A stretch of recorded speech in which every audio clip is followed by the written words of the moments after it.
All right, so I'll explain a little bit about the manipulation when it comes to MLB service time and for young prospects. So this really came to light heavily with Chris Bryant years back, where he was the highly touted prospect for the Cubs. He tore up the minors, he tore up spring training, and then he still didn't make the Cubs opening day roster because the Cubs wanted to have team control over him for one more year. And for that to happen, Chris Bryant had to not reach the threshold of days in the big leagues for that. So, for example, I think for the service time that year, Chris Bryant needed 172 days in the majors. They called him up so he could get 171 could be his possible maximum days in the big leagues. And then the Cubs had another year of control over him.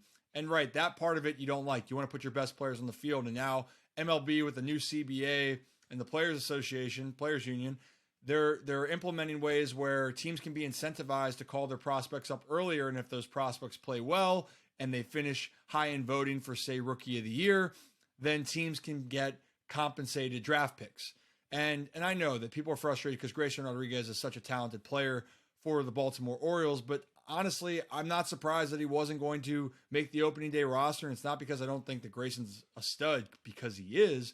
But when you're looking at how things ended last year, Grayson had an injury, and he desperately wanted to be up in the big leagues. And prior to his injury, he was, in my mind, it felt like he was going to be up there in June. Like, he was dominant. But then he came back from his injury, and he was having trouble putting it all together. And you could tell he's probably trying to force things a little bit. Then you come into spring training, you have all these expectations, and overall he does fine. But you have all these other arms and guys that have a little bit more experience than him.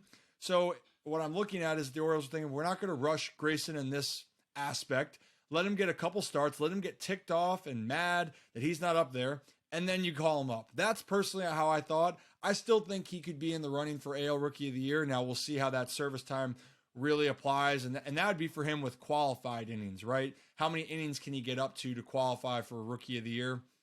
But to be honest, I think it's more of that route than the manipulation for Grayson's case. Again, that's my overall opinion. But make no mistake, if Grayson Rodriguez goes down there, I think he's up by May. It's not a matter of if with Grayson. And when he's up, he's not going back down.